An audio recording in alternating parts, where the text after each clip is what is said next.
நீங்க சொல்றது judicial இல்லைங்கிறீங்க sir. சைபர் செக்யூரிட்டில எங்க வேணா ஆல் ஓவர் தமிழ்நாடு எங்க வேணாலும் கேஸ் போடலாம் சார். இல்ல அது நீங்க சொல்றது வேற ஒரு கேசஸ்ல போடலாம். டிஃபமேஷன் கேசஸ்ல ஜுடிஷியல் ரொம்ப முக்கியம். நீங்க இங்க இருந்துகிட்டு நீங்க வந்து ஜம்மு காஷ்மீர்ல ஒருத்த மேல போட முடியுமா? இல்ல அதுதான் கேட்கறேன். இப்போ நான் அதுதான் கோர்ட் என்ன சொல்லுதுன்னா, அதுக்கு தான் வந்து அதுக்கு முன்னாடி ஜூரிஸ்டிக்ஷன் இருக்கா இல்லையான்னு நீங்க வந்து விசாரிக்கிறதுக்கு நீங்க வந்து 225 வந்து நீங்க வந்து கம்ப்ளைண்ட் பண்ணணும். அது முதல்ல ஒரு என்கொயரி பண்ணுங்க, அப்புறம் அவரை கூப்பிடுங்கன்னு சொல்லுது. இவங்க என்னன்னா அந்த என்கொயரி பண்ணாம கூப்பிட்டதான் தவறு நம்ம சொல்லிருக்கோம். இல்ல அதோட ஒரு தகவலையும் சொல்றேன். இன்னொரு வலுவான ஒரு வாதமும் நாம முன் வச்சோம். என்னன்னா வந்து இவர் கொடுத்த, அதாவது இவர் வந்து விசாரிக்கப்பட்ட பிறகு இவர் வந்து 2-3 சாட்சிகளை வந்து இந்த ப்ரொடியூஸ் பண்றாரு, ஏதாவது கூட்டு வராரு. அதுல ஒரு சாட்சி கார்த்திக் ராஜான்ற ஒரு சாட்சி.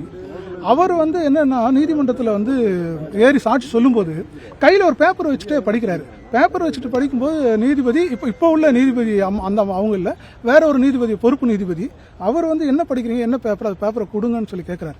அவர் என்ன பண்றாருன்னா வந்து அந்த பேப்பரை வந்து முதல்ல கொடுக்கல. அப்புறம் நீதிபதி கண்டிப்பாக கொடுக்கணும்னு சொன்ன பிறகு அந்த பேப்பரை கொண்டு போய் என்ன பண்றாருன்னா அவருடைய வழக்கறிஞர்கிட்ட அதை கொடுக்குறாரு. அந்த வழக்கறிஞர் என்ன பண்றாருன்னா அந்த பேப்பரை வந்து அப்படியே கொண்டு போய் வந்து நீதிபதிகிட்ட கொடுக்காம அதை கிழிச்சு கொண்டு போய் கொடுக்குறாரு. இது நான் சொல்லலைங்க, இது என்னோட அலிகேஷன்லாம் கிடையாது. ஒட்டுமொத்தம் அந்த நீதிபதி ரெக்கார்ட் பண்ணியிருக்காரு.